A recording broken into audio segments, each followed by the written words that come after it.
Assalamualaikum warahmatullahi wabarakatuh. Perkenalkan, nama saya Albira San Ramadan dengan NIM 25101282810011. Di sini saya akan menceritakan sejarah pejuang Panglima Wangkang. Panglima Wangkang bergelar Kiai Mas Demang bin Pembakal Kendit. Lahir di Marabahan 1812. Beliau adalah seorang panglima perang dalam Perang Banjar dari kalangan suku Dayak Pakumpai yang mempertahankan distrik Bakumpai, yang sekarang menjadi Barito Kuala. Panglima Wangkang merupakan panglima darah yang berdarah Banjar. Bapaknya bernama Kadet atau Pembakal Kendit, juga seorang pejuang dan pemimpin suku Bakumpai. Ibunya bernama Ulan, berasal dari Amuntai, seorang suku Banjar. Saat remaja, Panglima Wangkang telah antipati dengan Belanda karena ayahnya, Kadet, tewas di tiang gantung oleh perbuatan Belanda. Ia pun bertekad melanjutkan perjuangan ayahnya dengan mengangkat senjata untuk membalas dendam serta mempertahankan hak-hak Bakumpai dari penjajahan. Pada tahun 1850, Panglima Wangkang telah memulai memimpin pasukan untuk memerangi penjajahan. Serangan pertama dilakukan di benteng Belanda di Banjarmasin. Pertemuan pertamanya sebagai panglima perang tidak berjalan mulus karena keterbatasan pasukan dan persenjataan yang kurang memadai. Panglima Wangkang pun berupaya menyusun strategi dan kekuatan untuk melumpuhkan Belanda.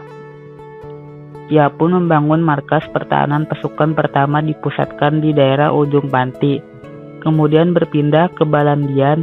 Berkali-kali Panglima Wangkang memimpin pasukan menyerbu benteng Belanda di Banjarmasin, selalu gagal.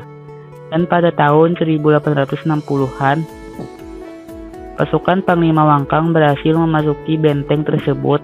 Puluhan tentara Belanda roboh bersimbah darah. Menurut ceritanya, membunuh Belanda di benteng itu sama dengan menangsang gadang. Dalam bahasa Bakumpai berarti menebang atau menebas pohon pisang. Dikutip dari buku sejarah Perjuangan Rakyat Barito Kuala yang disusun oleh Mas Kuni dan kawan-kawan. Jalan Panglima Wangkang tepat berada di Sungai Barito, yang mana merupakan kawasan penduduk sejak masa dulu yang menjadi sungai jalur utama transportasi. Panglima Wangkang adalah tokoh yang berpengaruh di daerah Marabahan.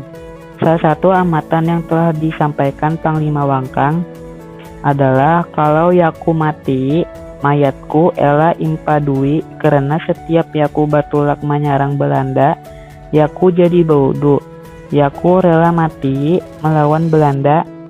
Artinya, kalau saya mati, mayat saya jangan dimandikan, karena setiap saya berangkat penyerang Belanda, saya sudah berudu dan rela mati melawan Belanda.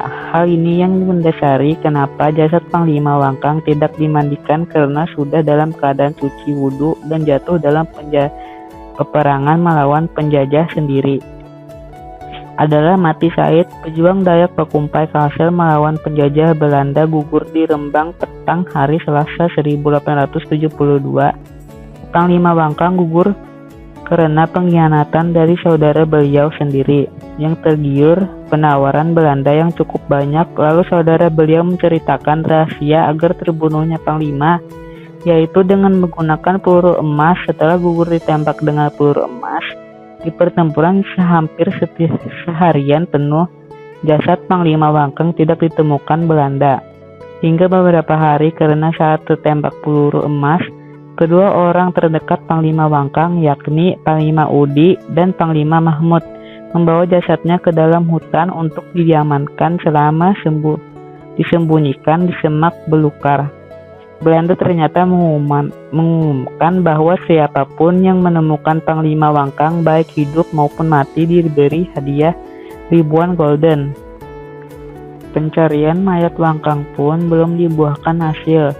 Pihak Belanda mengajak pihak keluarga berjuang untuk mencari bersama-sama dengan perjanjian, kalau pihak tuan yang lebih dahulu menemukan, maka pihak Belanda tidak akan mengambilnya. Belanda pun berkenan jasadnya dimakamkan menurut tata cara istiadat kebiasaan, tetapi jika pihak Belanda yang terlebih dahulu mendapatkannya, maka sepenuhnya menjadi urusan mereka. Secara diam-diam, mayat Wangkang yang masih utuh di persembunyian itu dimakamkan di Marabahan di Kampung Bentok Tengah di belakang kediaman rumah beliau.